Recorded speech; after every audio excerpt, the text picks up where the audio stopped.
And what I, almost uniquely in Congress talk about is the fact that we are moving Lex to an oligarchic form of society. And not a lot of people are familiar with that term, but what it means, we talk about oligarchy in Russia. Oh, Putin is surrounded by the oligarchs. Well, guess what? What do you think is happening in the United States? So what you have right now is an economy with more concentration of ownership than we've ever had. All right, that means whether it's agriculture, transportation, healthcare, whatever it may be, fewer and fewer massively large corporations control what's produced and the prices we pay. And then you look at our political system, and we don't talk about it. What is the reality of the political system today? And that is that billionaires are spending huge amounts of money to buy this election. In Trump's campaign, you got three multi-billionaires spending over $200 million. Three people. Democrats have their billionaires not quite as concentrated. But at the end of the day, billionaires play an enormous role in terms of electing politicians and in Washington in determining what legislation gets seen and not seen. But it's not just single billionaires, it's companies with lobbyists. You got it. Let me give you one example. Lobbyists. We pay in the United States by far the highest prices in the world for prescription drugs. This is an issue I've been working hard on with some success. Take a wild and crazy guess. How many lobbyists are there from the drug companies in Washington, D.C.? Well, over 1,000. Over 1,000, right? There are 100 members of the Senate, 435 members of the House, 535 members of Congress. There are 1,800 well-paid lobbyists representing the drug companies, including former leaders of the Republican and Democratic Party. That is why, one of the reasons why, we pay the highest prices in the world for prescription drugs. Military-industrial complex. You got a revolving door. People go from the military into the General Dynamics, into Lockheed Martin and the other large companies.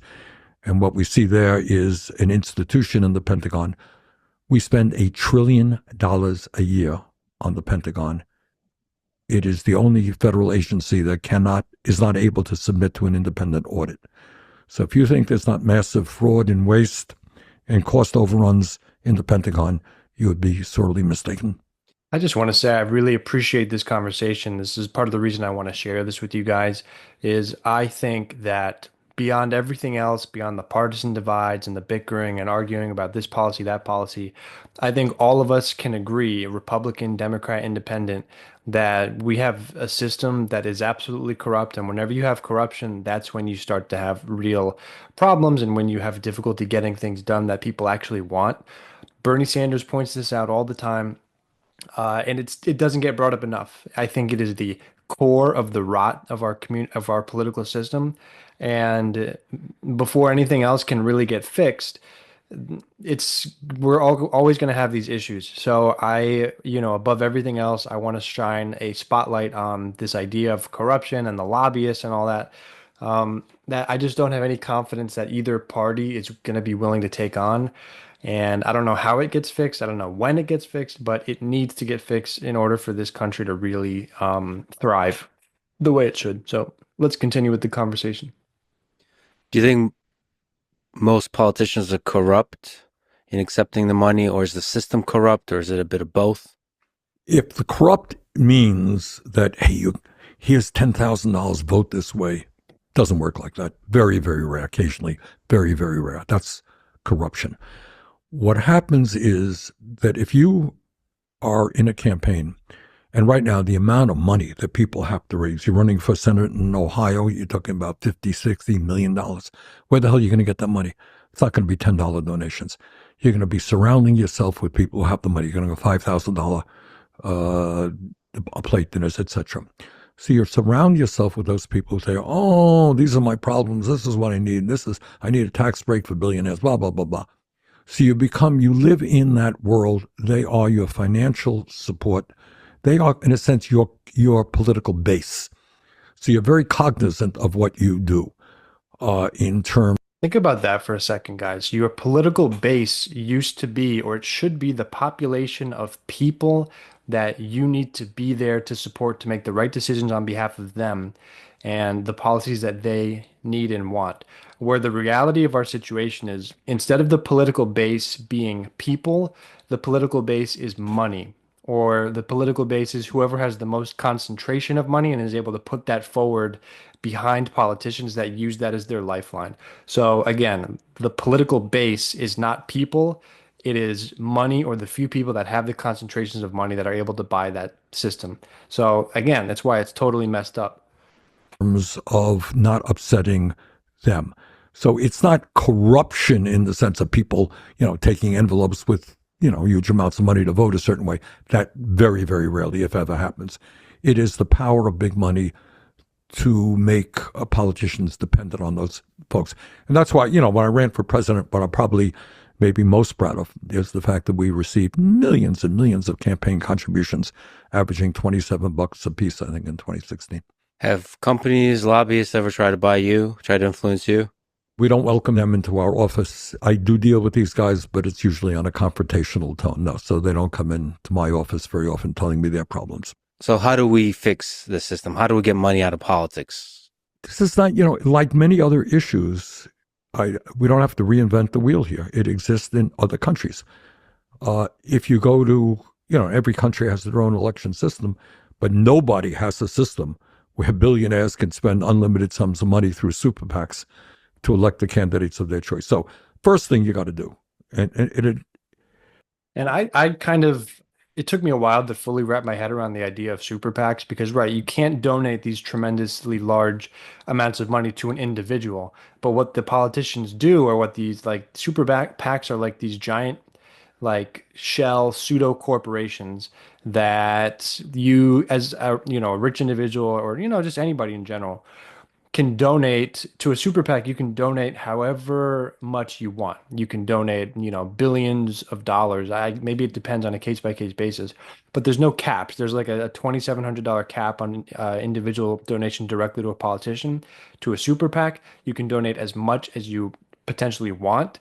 And they can associate with these campaigns, but there's not like a direct link. They can communicate with them. And so that when you're donating to a super PAC, you are donating almost directly to that campaign or to that person without directly doing it. It's about as close as you can get to having a conflict of interest without having a direct conflict of interest. And why are we even playing these games? Like, we know it's the result of the outcome is the same as if it were direct corruption. But it's just, we play games with it. And I don't know why we let these people get away with it. I've said what I said. Let's continue. One of the things, Lex, I found that the more important the issue, the less discussion there is. The less important the issue, the more discussion there is.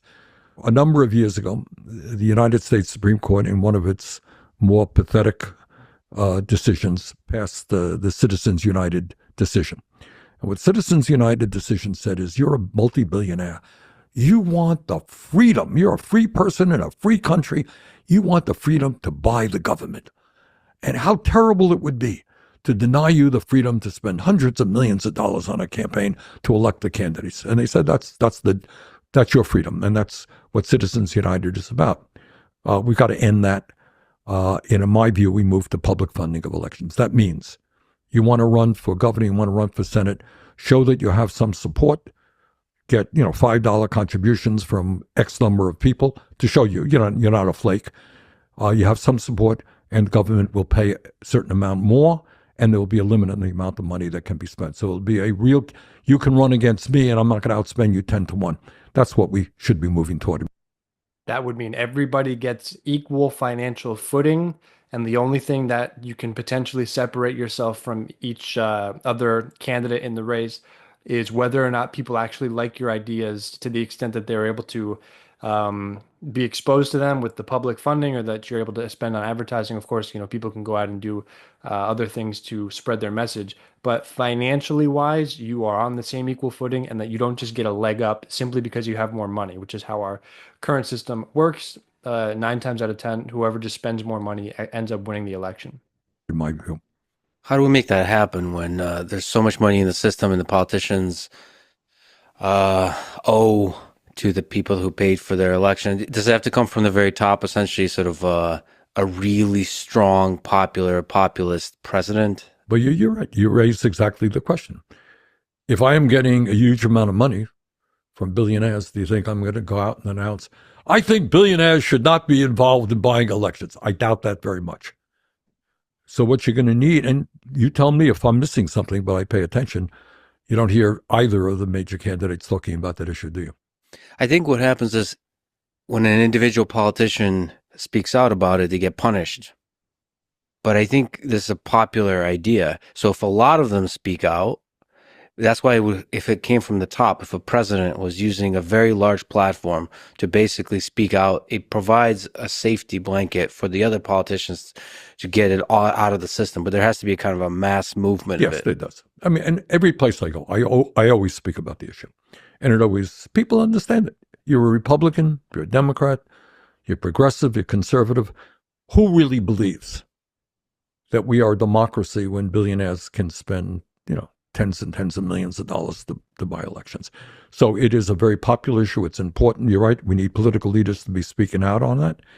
But we need a grassroots movement to say, when somebody is at a town meeting, you're running for the Senate, you're running for the House, what's your view on Citizens United? Are you prepared to vote to overturn that decision and move to public funding of elections? Extraordinarily important. So many of your policy proposals are quite radical. No, they're not. I beg to differ. Okay, great. Go through it. Well, they're popular. So what I mean is relative to what the way other politicians speak, Yes.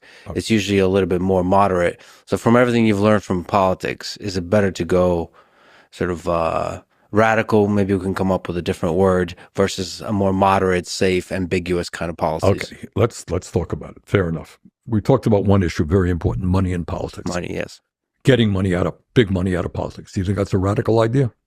Well, I mean, yeah, it's a popular idea. It's an idea that makes sense, but in order to implement it and actually make it happen requires, to flip the system upside down, right? In that sense, it's radical. In that sense, it's radical. But if you go to walk down the street here and you say, do you think Problem is we attach radical with like a negative connotation. So Lex is kind of towing the line between, starting off the framing by saying it's radical, almost in a way that he means like crazy.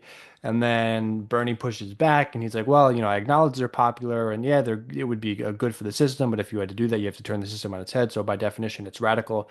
So I'm glad that they're at least sort of sussing it out at this point. But I disagree with Lex Fridman's framing as well there. billionaires should be able to spend as much money as they want to buy politicians? I would say 9 out of 10 people say that's crazy. That's not what America's supposed to be about. So in that sense, it's certainly not radical. Let's talk about healthcare. Go out on the street, do it. Or do a poll. I've done the polling. Is healthcare a human right? Should every American be able to go to a doctor when they need, regardless of their income? You know what people say? I would say about 85, 90% of the people say, of course. The idea that healthcare is a human right available to all exists, Lex, in every major country on earth except the United States. So you're here with me in Burlington, Vermont, right? If you got a car, go 50 miles north to Canada. Walk into Canada and ask people, when you go to the hospital, how much does it cost you? Which kind of bill? And they say, what are you talking about? It doesn't cost us anything. It doesn't cost us a nickel. That's the case in virtually every country in Europe.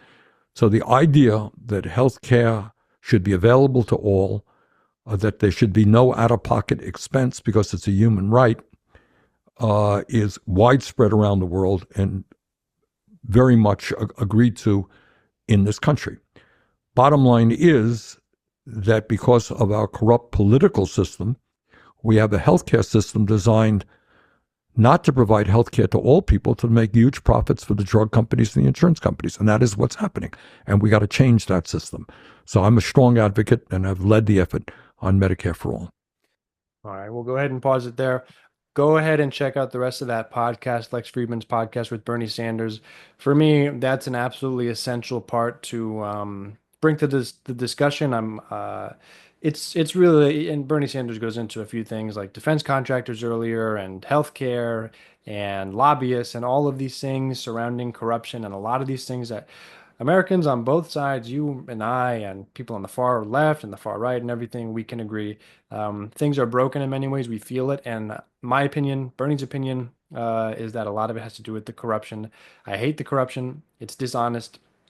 and it is a scab on the American political system at this point. Hopefully, we can move towards educating everybody to be aware of that and find a way to fix that. Let me know what you guys think. Drop a like and a comment, and I'll see you guys in the next one.